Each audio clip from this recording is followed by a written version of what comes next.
Louvado seja o nosso Senhor Jesus Cristo, para sempre seja louvado. No dia em que a Santa Igreja se dedica à Santíssima Virgem Maria, o Senhor esteja convosco, Ele está no meio de nós.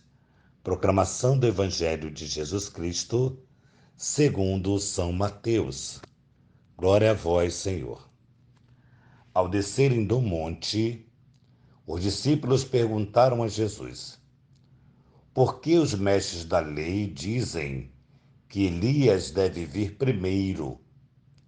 Jesus respondeu: Elias vem e colocará tudo em ordem. Ora, eu vos digo, Elias já veio, mas eles não o reconheceram. Ao contrário, fizeram com ele tudo o que quiseram. Assim também o Filho do Homem há de padecer por eles. Então os discípulos compreenderam que Jesus falava de João Batista. Palavra da salvação. Glória a vós, Senhor.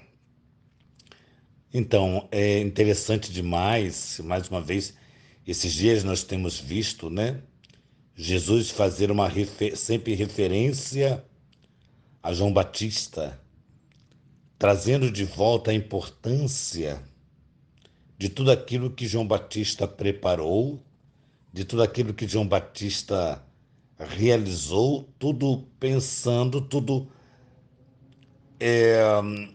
direcionado para a vinda do Salvador, que é Jesus. Mas aqui traz uma questão muito interessante que os discípulos questionam a Jesus quando fala de Elias.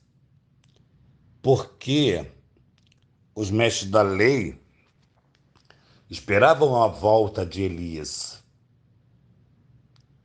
Porém, eles esperavam a volta de Elias que fora arrebatado e que cumprira neste mundo, nessa terra, todo um preparar também, sempre vislumbrando, sempre voltando para Jesus, mas Elias também anunciou a conversão, a mudança.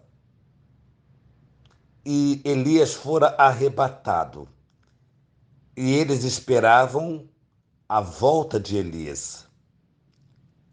E aí, o que é interessante aqui é que Jesus diz assim: olha, Elias já veio. Ou seja, a mesma pedagogia, postura de ensinamento, de vigor de João Batista voltou como Elias. Veja bem, é importante aqui entender, volto a dizer, que não é a pessoa de Elias, mas os valores de Elias volta em João Batista. Percebe-se como Deus Pai, que é todo-poderoso, insiste em enviar os seus discípulos para dar continuidade àquilo que o outro não conseguira realizar plenamente porque fora rejeitado.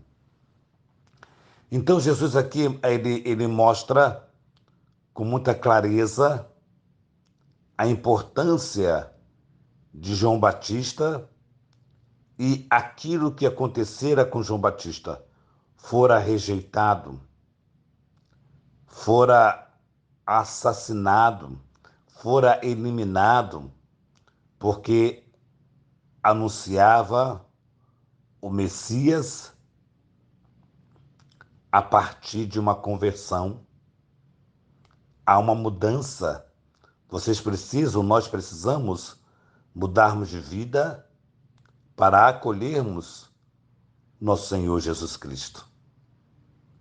Porém, Jesus fala para os discípulos, e aqui é importante lembrar que eles estão descendo do Monte Tabor, onde Jesus se transfigurou para eles e que Jesus pedia silêncio absoluto sobre essa experiência, não conte. Por quê? Porque Jesus não queria que o seu mistério messiânico iniciasse com confusão da vinda do Messias, que eles estavam esperando o Messias que vinha, ou que viesse, para libertar do poder romano.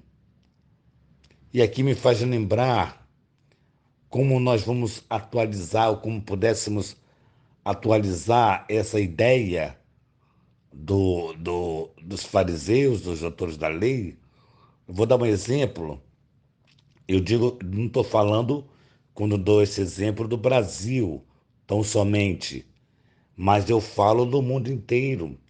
Todo mundo que muda de um governo para o outro, seja em qualquer esfera, municipal, federal, estadual, enfim, quando muda de um governo para o outro, muda-se cheio de esperança de que este que chegou fará melhor do que o outro que passou.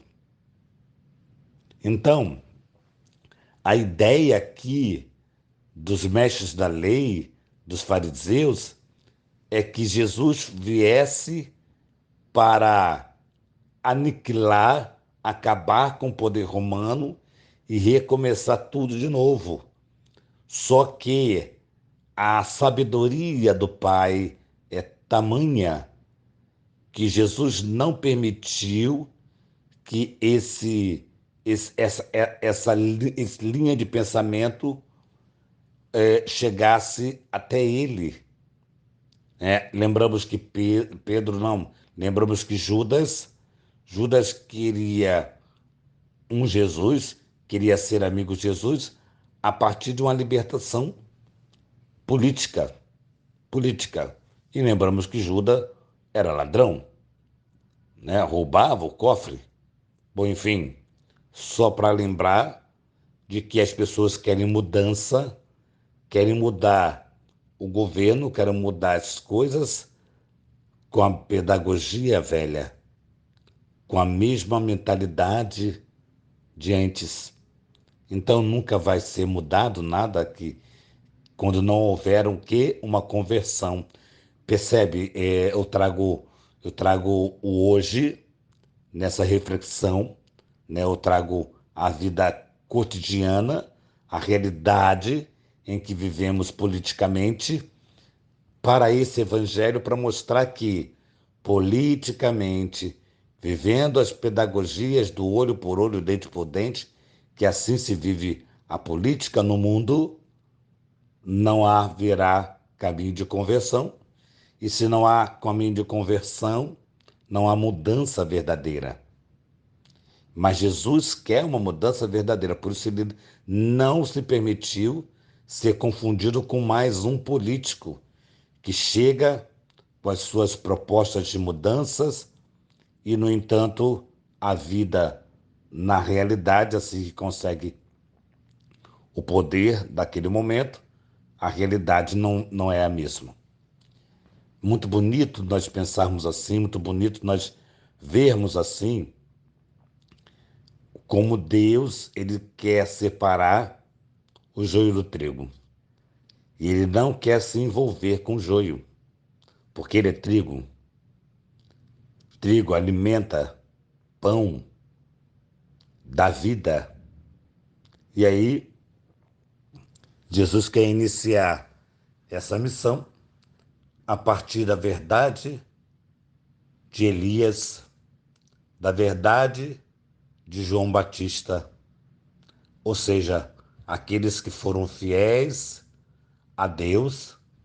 Jesus quer dar continuidade, quer findar, porque agora Jesus é aquele que era o esperado pelos santos e santas, ou seja, pelos homens e mulheres de boa vontade, convertidos, e agora Jesus vai realizar totalmente o projeto do Pai, dando a vida. E por isso que ele fala que ele vai ser também sacrificado, crucificado, maltratado, enfim. E aqui nos mostra com essa clareza a pedagogia do amor de Deus, para que, de fato, nós possamos anunciar Jesus Cristo em todas as situações de nossa vida. Todos nós passamos por desafios, todos nós passamos até mesmo por sofrimentos, mas sabemos que se faz necessário, na nossa experiência com o Senhor, na experiência do Monte Tabor, anunciar Jesus Cristo. Louvado seja o nosso Senhor Jesus Cristo, para sempre seja louvado. Que nossa patrona, Santa Faustina, nos enriqueça com o diário, que São José, esposo da Santíssima Virgem, nos conceda a alegria da fidelidade a Jesus Cristo, que a Santíssima Virgem Maria, Rainha do Clero, nos conceda a graça de termos uma casa para cuidarmos de sacerdotes. Louvado seja o nosso Senhor Jesus Cristo, para sempre seja louvado. Em nome do Pai, do Filho e do Espírito Santo. Amém.